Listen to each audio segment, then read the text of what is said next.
to my homestead. A while back, I done a video on how I ferment my old-fashioned sauerkraut. And I went through all the steps of how I start my fermentation. And then I showed it plumb up to it being processed and canned. But I didn't show the canning part. So that's what I'm going to do. It's easy and it's fast. So I've got another batch, and this batch has been sitting in my jar here for going on 3 weeks, I think. And it's time to can it up. So I thought I'd just bring it on, because I had a couple questions from a couple people. Lori, how did you can your sauerkraut? Did you hot water bath or did you pressure can it? Well, because it's fermented, you can hot water bath it. If it wasn't fermented, you just took your cabbage and you just put it in a jar and tried to hot water bath it. That's not safe. You can't do that. But because it's been fermented for 3 weeks, it's safe to do. So that's what we're going to do. And I just thought I'd bring it along with me and show you how easy it is. I'm going to bring y'all down here just for a minute so I can show you. This is another small batch that's been fermenting. And I'm just going to take, I've got several big cabbage leaves that I had put on top of my sauerkraut. I'm going to take them off, discard them in this bowl. Maybe give them to the chickens, it'll be good for them. And it smells really good. It smells like good fermented sauerkraut. And it's still kind of crunchy too. It's not real loose, not real limp. And I think this was about 4 just regular sized cabbage heads. I like doing it in small batches. Seems to do good. So what I'm going to do is I've got my pot over here on the stove. I'm going to start taking my sauerkraut out of my jar here. I'm going to put it in my pot. And I'm going to heat this sauerkraut up just to probably a simmer. Make sure it gets up to temp. And then put it in my hot jars. So I'm going to get this in my pot and I'm going to get it heated up, and I'll bring you back in just a little bit. Looks like my sauerkraut is heated up good. So let's start canning this stuff. Hey guys, my jars are hot. My lids are warm. My sauerkraut's warm, hot. And then I've got a pot over here on the stove that's got 3 quarts of water, and it's got 4 teaspoons of canning salt in it, and I've got it good and hot too. So what I'm going to do, I'm just going to do 1 jar. I just got it out of my hot water bath, and we're going to fill it up with sauerkraut.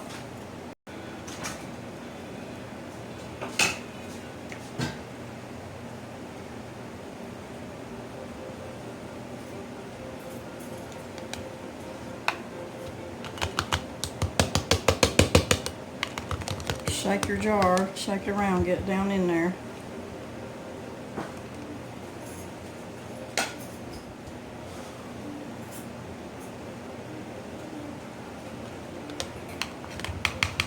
Well, the reason I've got a pot, I made a brine of the water and salt, because there's not going to be enough brine in here to cover the kraut.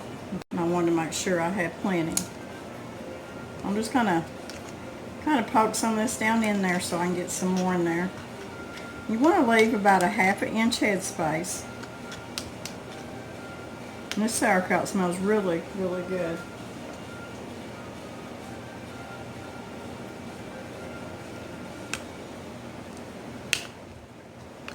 And it's really good for you.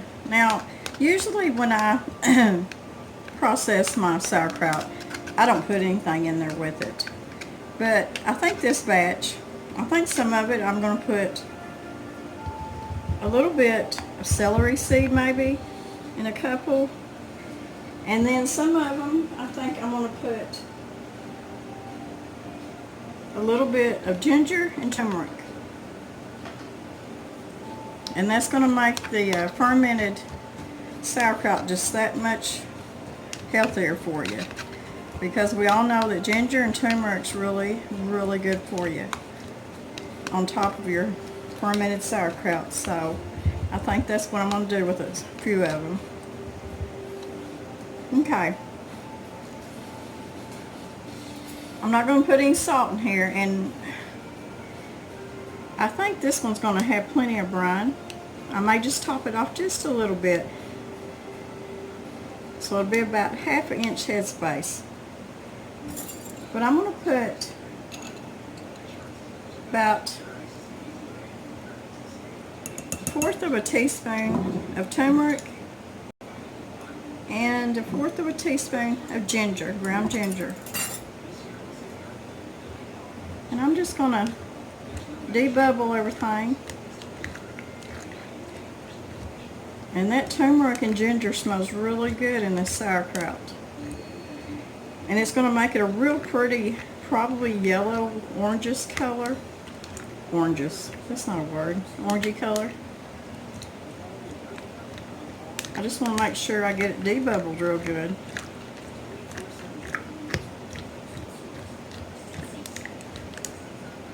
Okay. And then what we'll do,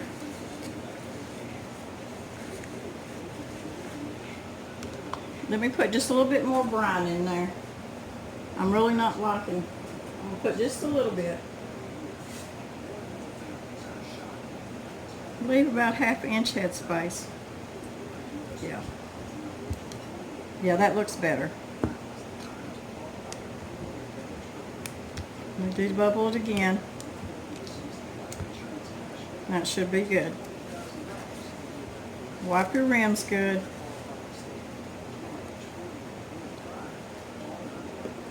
My lids are warm.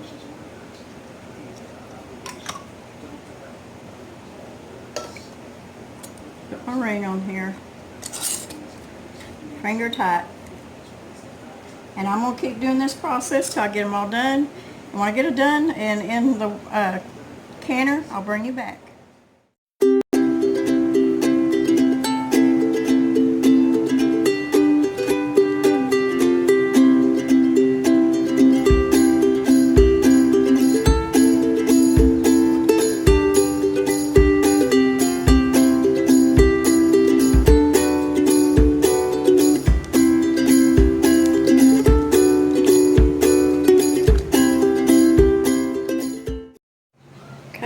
I got them in the canner, and I'm going to bring them up to a good rolling boil.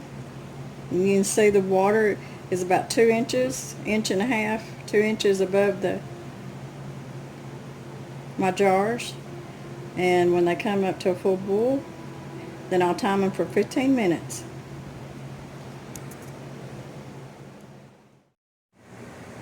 So they're processed about 15 minutes. When they cooled down, I took them out, put on the counter, and ping, ping, ping. Every one of them sealed real good.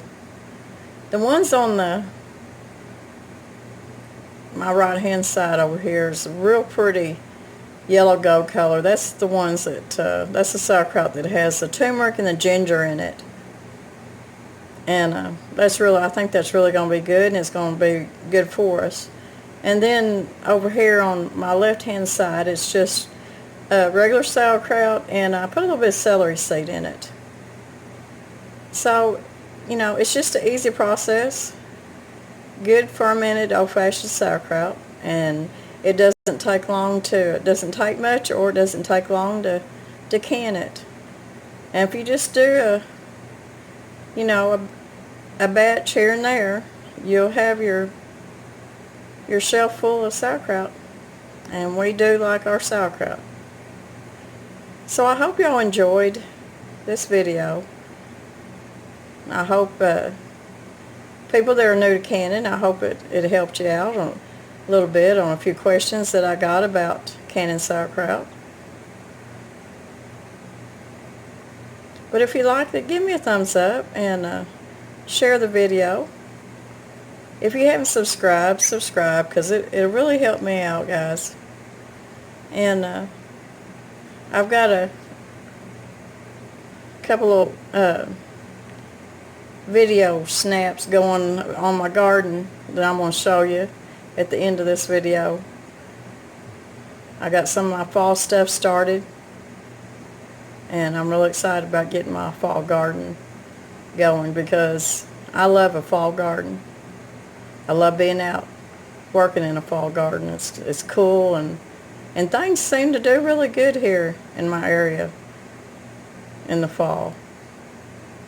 So guys, y'all have a good day. Have a safe day. And God bless everybody. And we'll see you next time. Okay, my beans, my green beans didn't do good this year. It's the first time in a long time. So I replanted my green beans right down through here about almost 3 weeks ago. I'm hoping to get maybe some fall beans, because I don't have any on my shelf. It's really disheartening, but I mean, my beans bloomed all summer. You can see them. I mean, they grew good, they bloomed, but they just didn't produce. And I heard a lot of people that said the same thing this year, that their green beans didn't do well here in my area. The okra's doing good. It's been giving me a lot of okra.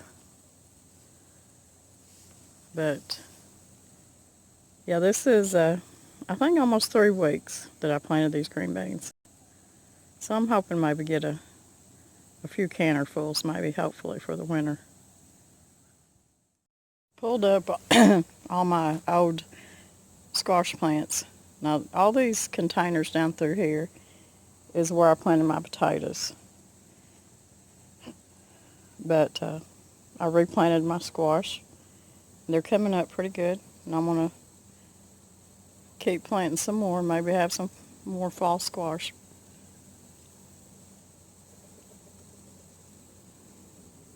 Squash bugs really got a hold of my squash the last month.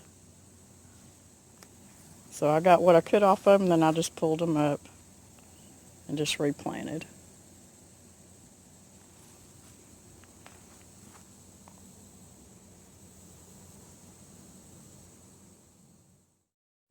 Jalapenos are doing good.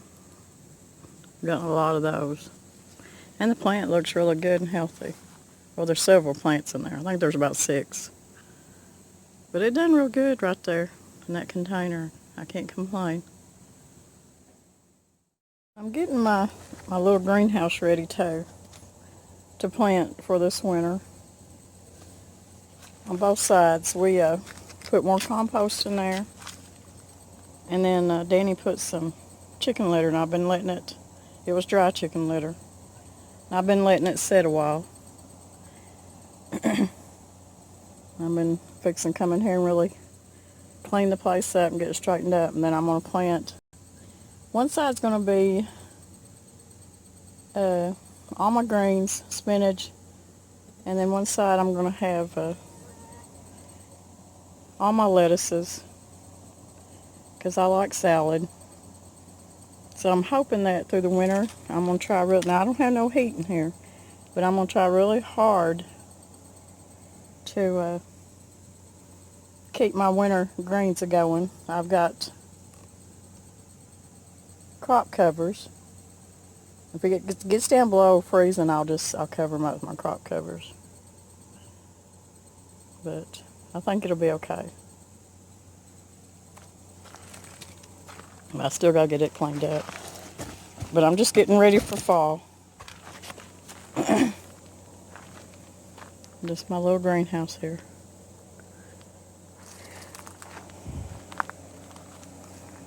This is a sweet potato vine. It's really pretty. I planted it inside this wheelbarrow, and it's just really took off. Looks really pretty. I wanted to show y'all my gourd vine, which starts way down there. And it has produced a lot of dipper gourds. It grew plumb up here and up into this tree. The vine has went plumb around here. And you see that gourd hanging down from the tree. I mean, and the vine is coming down and then coming right back down to the fence. So I should have several dipper gourds this year. And I can't wait for that and make some dippers, some spoons out of them. I thought that looked neat, that gourd hanging from the tree limb. And this mess right here that looks awful is I'm getting my bed ready to plant fall garlic, and I'm also going to plant onions this fall. We're amending the bed right now. We've got compost in there, some chicken manure, and this is old rotten straw. I'm just going to let it sit there, just let it all come together and compost together until probably around the 1st of October. I will plant my garlic and my onions, because I'm going to do my onions different this year. I'm going to plant them in the fall. I planted some seeds and the sets are coming up, my little onions, and I'm going to plant them this fall. I'm going to let them go dormant this winter, just like you'll do the garlic, and see how they do. Come about, I don't know, next July. I'm going to do something different, see how it works. I planted some fall beets down here by my green beans, and I think every one of them come up. I'm going to get out here and thin them out real good. But it looks like every one must come up. I mean, there's a bunch of them. So I'm hoping for maybe some fall beets.